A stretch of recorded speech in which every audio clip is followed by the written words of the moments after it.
Hi all, welcome to day 20. இன்னைக்கு நம்ம பார்க்க போறது conjunctions.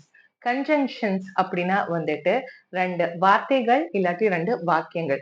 இது ரெண்டையும் சேர்க்கறதுக்கு நம்ம இங்கிலீஷ்ல யூஸ் பண்ற ஒரு கனெக்டிங் வேர்டு அதை தான் வந்துட்டு நம்ம conjunctions அப்படின்னு சொல்லுவோம். இன்னைக்கு நம்ம பார்க்க போறது ரெண்டு conjunctions தான்.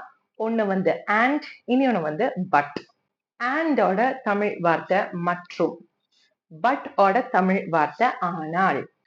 ஆண்ட்ங்கிற கன்ஜங்ஷனை ஒரே மாதிரியான ரெண்டு ஐடியாஸை பத்தி நான் எக்ஸ்பிரஸ் பண்ணும்போது அப்போ நம்ம ஆண்ட் யூஸ் பண்ணுவோம். இதுவே வந்துட்டு ஆப்போசிட் ஐடியாஸ் இருக்கு அப்படின்னா அதை பத்தி நம்ம சொல்றதுக்கு ட்ரை பண்ணும்போது நம்ம பட் அப்படிங்கிறத சொல்லுவோம். நம்ம ஆல்ரெடி கத்துக்கிட்ட லைக் வச்சு பார்க்கலாம். இப்போ ஐ லைக் டீ அப்படின்னு நான் சொல்றேன்னா எனக்கு டீ பிடிக்கும்.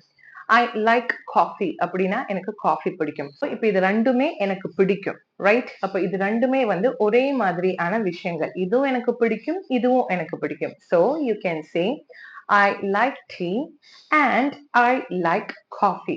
ஸோ இங்க வந்துட்டு ரெண்டுமே பிடிக்கும் அண்ட் நம்ம சொல்றதும் வந்து ஐ லைக் வச்சு இருக்கிறதுனால சிம்பிளா I like tea and coffee அப்படின்னு சொல்லலாம். ஸோ இந்த ரெண்டு சென்டென்சஸை நம்ம ஒட்டுக்கா சேர்த்து இந்த வேர்ட்ஸை மட்டும் கம்பைன் பண்ணி கூட சொல்லலாம்.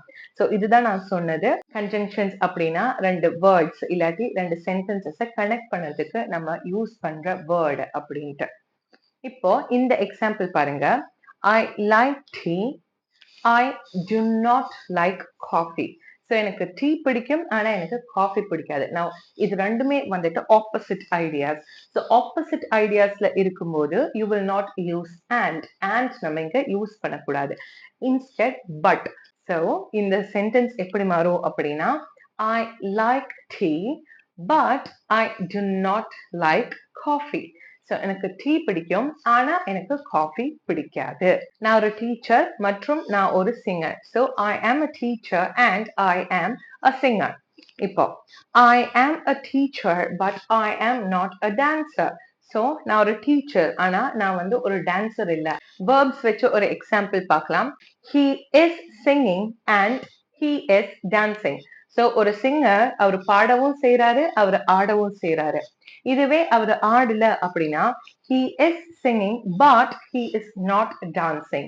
ஸோ இது வந்து ஆப்போசிட் ஐடியாஸை கொடுக்குது.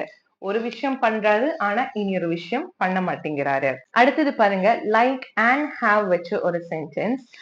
ஐ like teddy bears and I have a teddy bear. So எனக்கு டெடி பேர்ஸ்னா ரொம்ப பிடிக்கும் அண்ட் என்கிட்ட ஒரு டெடி பேரும் இருக்குது.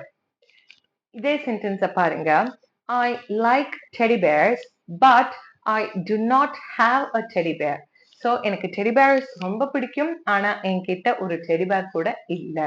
இந்த மாதிரி தான் அண்ட் பட்டை நம்ம சென்டென்சஸ்ல யூஸ் பண்ணோம். ஸோ நம்ம ஆல்ரெடி கத்துக்கிட்ட சென்டென்சஸ்ல பாசிபிளான எல்லா சென்டென்சஸ்லயும் நம்ம ஒரே மாதிரியான ஐடியாஸும் டிஃப்ரெண்டான ஆப்போசிட் ஐடியாஸையும் கன்வே பண்ணுறதுக்கு நம்ம அண்ட் பட்டை இஃபெக்டிவா யூஸ் பண்ணியிருக்கோம். ஸோ இதே மாதிரி நீங்களும் வந்துட்டு இந்த அண்ட் பட்டை நீங்களா வந்துட்டு கொஞ்சம் சென்டென்சஸ் எடுத்து இதை ஃபார்ம் பண்ணுங்க, ப்ராக்டிஸ் பண்ணுங்க. So let's meet tomorrow. By.